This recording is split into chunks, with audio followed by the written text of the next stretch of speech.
This is the IELTS listening test. You will hear a number of different recordings, and you will have to answer questions on what you hear. There will be time for you to read the instructions and questions, and you will have a chance to check your work. All the recordings will be played once only. The test is in 4 parts. At the end of the test, you will be given 10 minutes to transfer your answers to the answer sheet. Now turn to Part 1.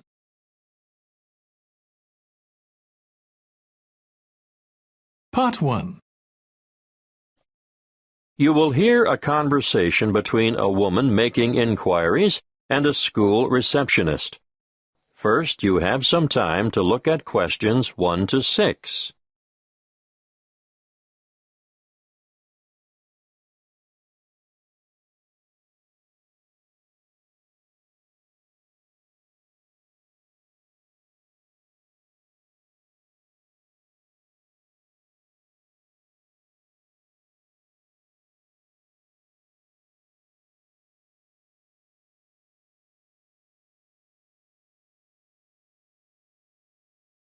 Listen carefully and answer questions 1 to 6. Good afternoon, Estelle speaking. What can I do for you? I was told that the school holds, adult education classes? Yes, it does. We run 7 a week, 3 on Tuesdays and Thursdays, and 1 on Wednesdays. Are they all evening classes? No. Because of the number of people who work shifts these days, we've found there's quite a demand for day classes as well. Well, I don't work and I really want to get out and meet people, so daytime or evening would suit me. What is it you're particularly interested in? Oh, anything really. Okay. On Tuesdays we have a writing workshop for those people who've always longed to write but are hesitant about putting pen to paper. It's an evening class and runs from 6 to 7:30, but there is a restriction on numbers. Oh! Yes. The tutor has advised us to restrict participants to a maximum of 10 per session, so I'll have to check and let you know if there is room for you. Thank you. Also, on Tuesdays, there is a book club designed for older adults looking to be inspired, to learn and share insights with one another. Are there any restrictions on that? Not really, but you'd have to be able to read the prescribed book each week. You have to read set books, do you? Yes, and keep up with the others by finishing 1 a week. I understand. What else do you have? There's a history group on Tuesdays as well, run by a researcher and historian who provides a fascinating glimpse for you into the lives and society around this area 100 years ago. I don't think so. Well, what about Scrabble Club on Wednesday? It's extremely popular, you know. Sounds good. What time? 2 to 3:30 in the afternoon. Yes. I think I could manage that. Well, if you like Scrabble, you might like to join the chess night on Thursday evenings. It's more for serious players, though. Unfortunately, I don't play chess. Would you be interested in cake decorating? Well, I do enjoy baking from time to time. Have you thought about decorated cakes, though? You know, they make a wonderful focal point of any special celebration. Maybe not. Before you hear the rest of the conversation, you have some time to look at questions 7 to 10.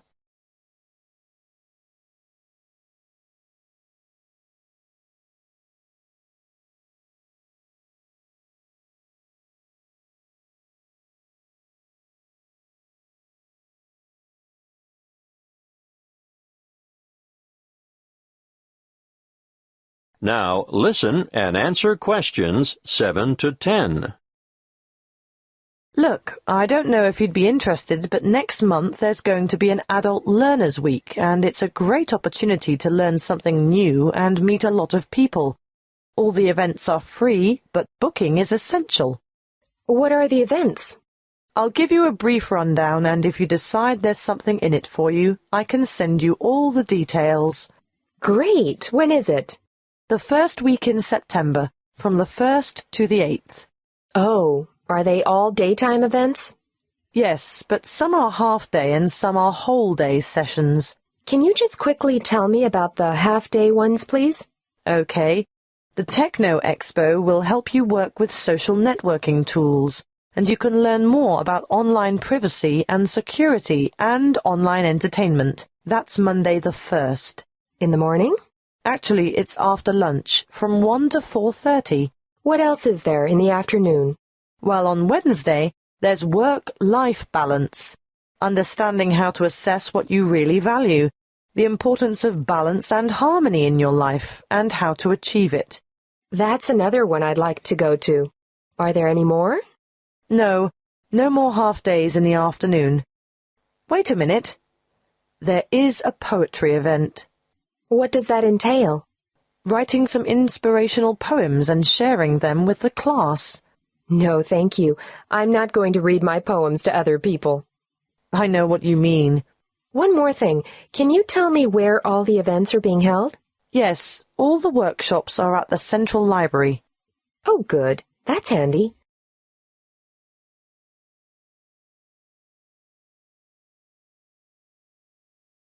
That is the end of part 1. You now have 1 minute to check your answers to part 1.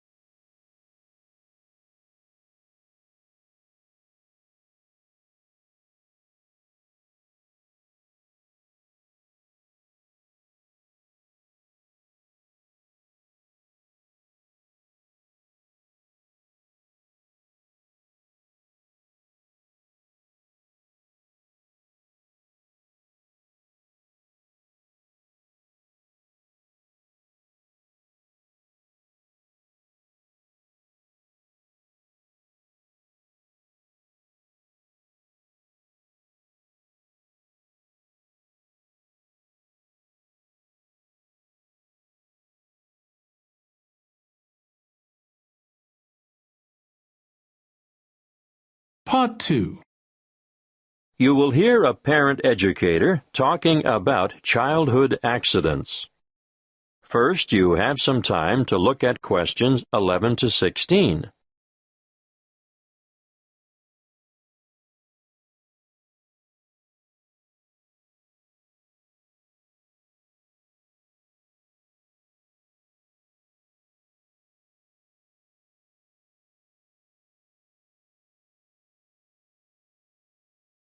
Listen carefully and answer questions 11 to 16. I'm sure you are all aware that babies, infants, and children are exposed to an enormous number of potentially serious accidents all the time. Accidents where vehicles are involved are always awful, but particularly so when children are injured. Now, of course, most should never happen, but unfortunately, the casualty lists increase every year. It still surprises me that so many youngsters fall from shopping carts, for example. With small children, however, the highest proportion of accidents will occur inside the house or in the backyard. Many of the risks are obvious, but are often ill-considered, even in well-organized homes. Older children are exposed to a greater number, for they are also open to the hazards of the adult world. This should be kept well in mind by parents. Education is vital. There are some very good television shows which do the job quite well, but children should be educated from the moment they learn to crawl. And so I'd say the best teachers are parents, who can instill safety habits in the responsive minds of their children by constant repetition. In this way, they will gradually learn to avoid the danger zones. Of course, if they go to preschool, there'll be fewer hazards there, but I'm going to cover a few of the important household areas now. Firstly, kitchen hazards. The family kitchen is actually no place for a child, Although children may spend a lot of time there with their mothers, all I can say is never leave saucepans on stoves with their handles jutting out. It's easy for little hands to seize hold of them, and adults can even catch themselves on them too. Scalding is a serious issue for grown-ups and children alike. If you are transporting dangerous items about the kitchen, always look to see where children are standing. Hot items are naturally high risk.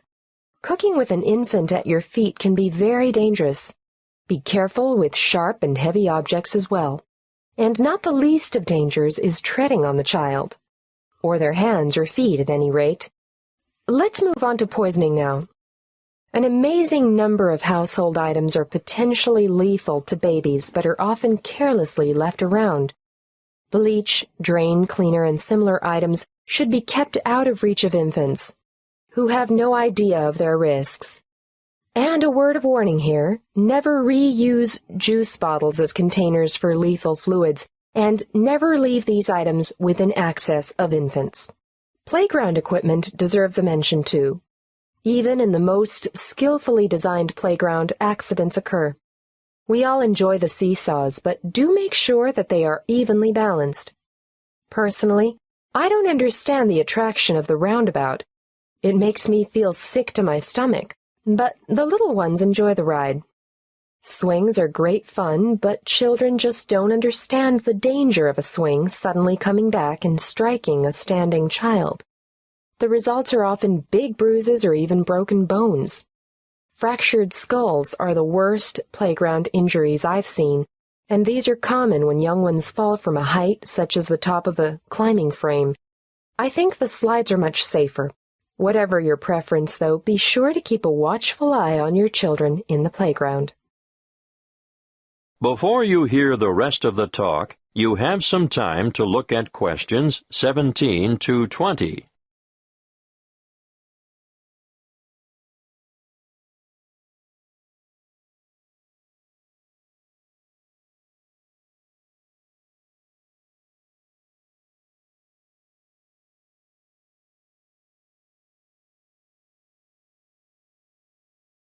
Now listen and answer questions 17 to 20. We're up to bath time now. You know that you should never leave a baby alone in a bath, because it's possible for babies to drown in a few centimeters of water. But how many of you have been tempted to go and grab the phone when it rings? My advice to you is to let it ring. And remember when you're filling the bath to put cold water in before the hot to prevent severe scalding, in case baby climbs in before it's ready. Moving on to electrical dangers, first of all, power points.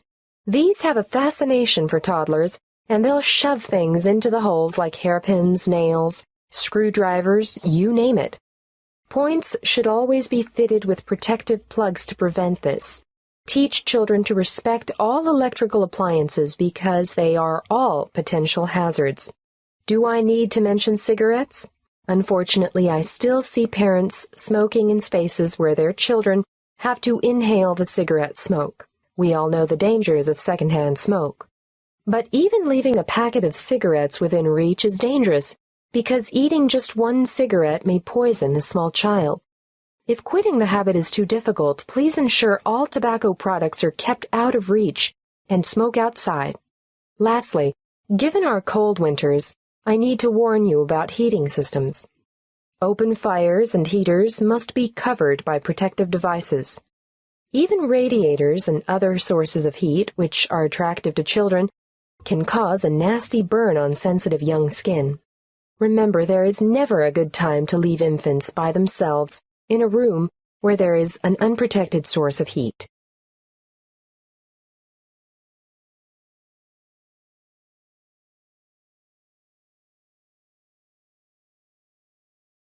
That is the end of part 2. You now have 30 seconds to check your answers to part 2.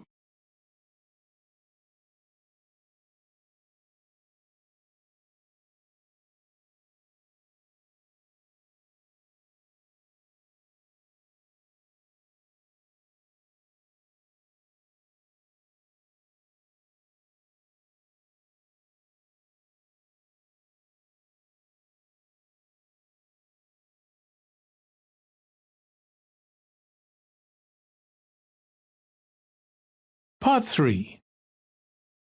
You will hear a conversation between two students discussing an assignment. First, you have some time to look at questions 21 to 26.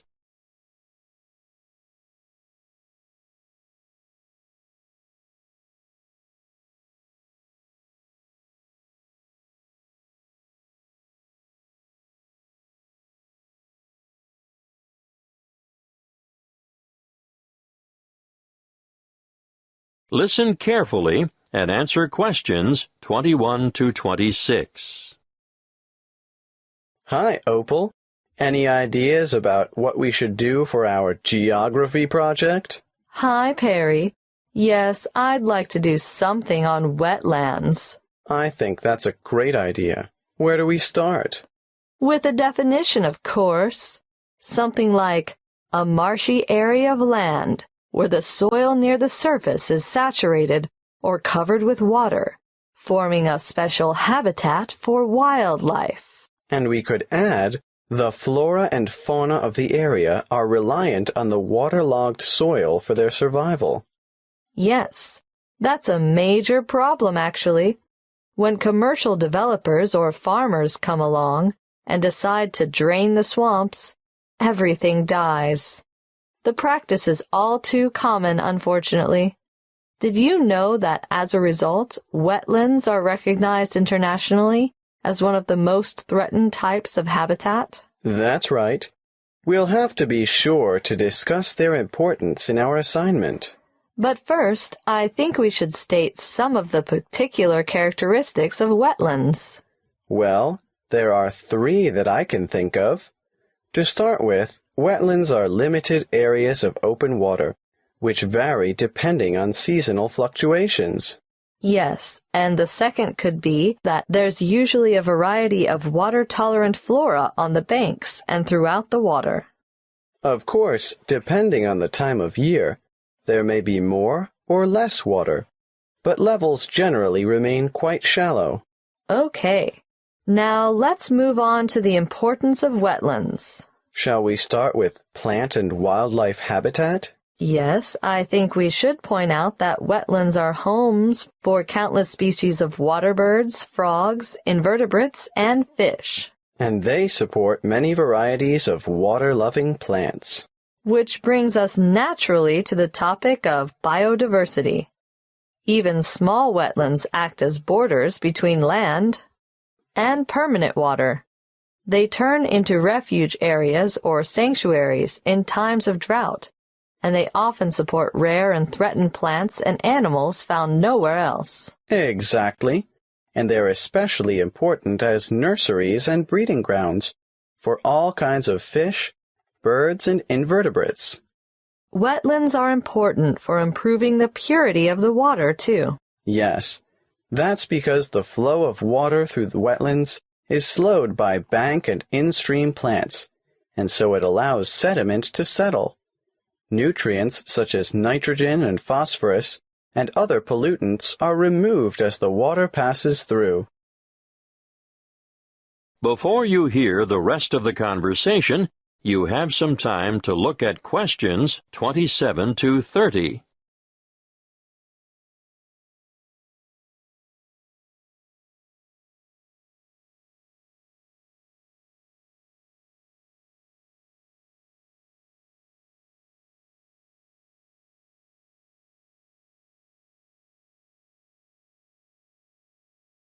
Now listen and answer questions 27 to 30.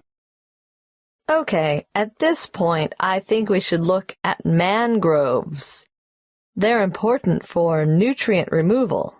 I think nutrient recycling is more accurate, and biological productivity, because wetlands are really very productive ecosystems. Should we do a food web then? We should do a diagram of some sort showing the importance of mangrove trees, but maybe not a food chain.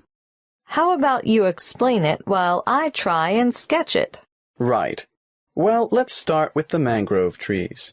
They're very special because of their aerial roots that allow them to breathe even when the tide is high and their roots are underwater. They can live in salt water, and the salt enters through the roots, travels up to the older leaves, and then these die and drop back into the water. A unique feature of mangroves is their ability to develop leaves on their seeds while they're still on the tree, and the seedlings drop down, planting themselves directly into the mud underneath. Got that. What happens to those older leaves that fall? The fallen leaves, or litter, decay in the water and form a rich mud that feeds bacteria, worms, and small crustaceans. You mean things like prawns and crabs feed on the decomposed leaf? Yes, and even little fish do as well. And bigger fish feed on them? Eventually, the remaining organic matter, which is now just very tiny particles, is taken up through the root system, providing nourishment for the mangrove trees. And the cycle begins all over again. Yes, that's exactly it. That's what we'll call it, the nutrient cycle of mangrove litter. Great. I'll go home and work on this, and we'll meet again tomorrow. Okay, see you then.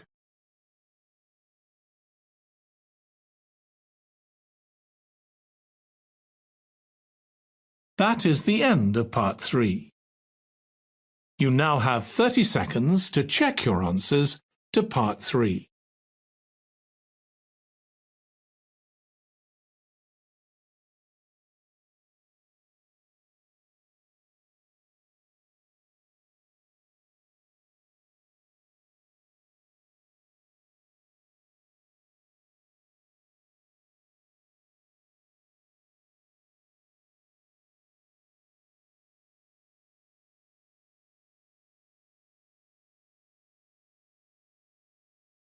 Part 4.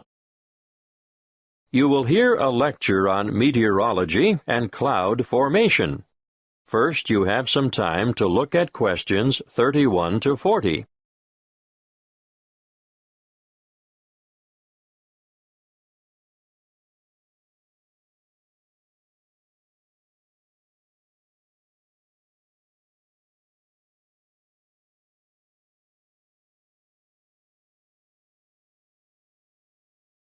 Listen carefully and answer questions 31 to 40.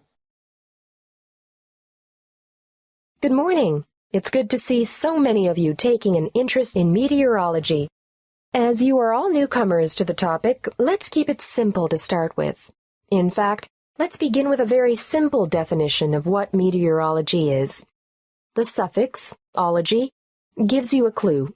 At least you can all guess that it is the study of something. Meteorology is in fact the scientific study of all changes in the atmosphere, essential for forecasting the weather, of course.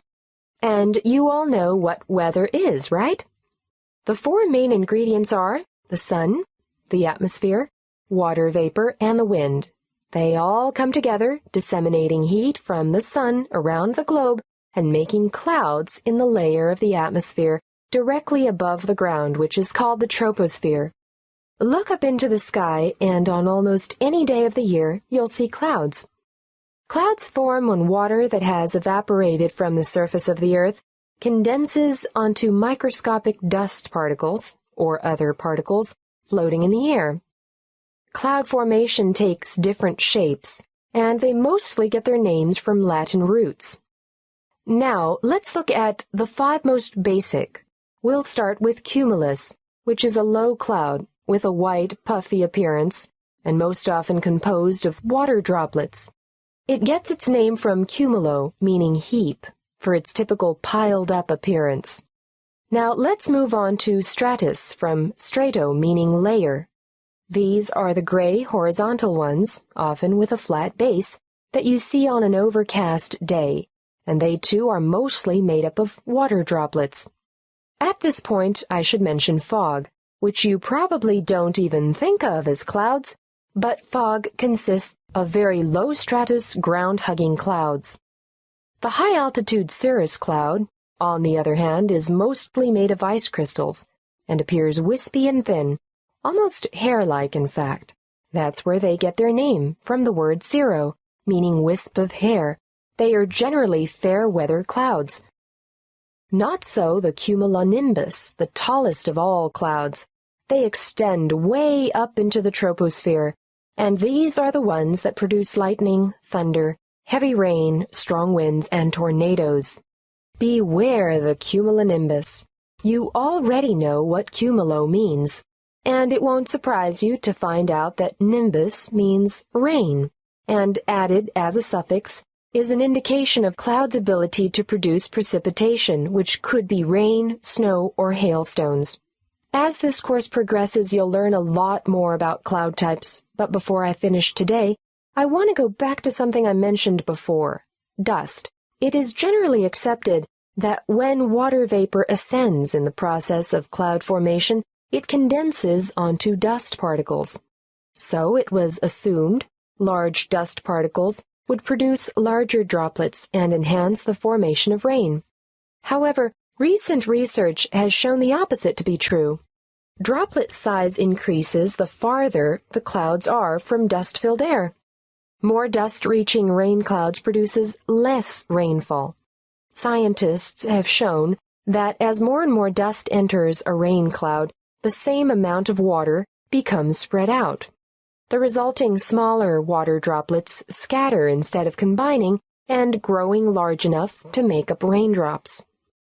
This study shows that higher dust frequency is not inevitably the result of diminished rainfall, but rather its cause. Therefore, loss of topsoil from overgrazing, overcultivation, or bad livestock management in areas neighboring deserts will contribute to the continuing expansion of those arid regions.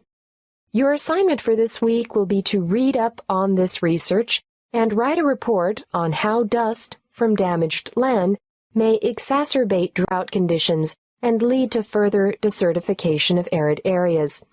In other words, how land use has an impact on climate change.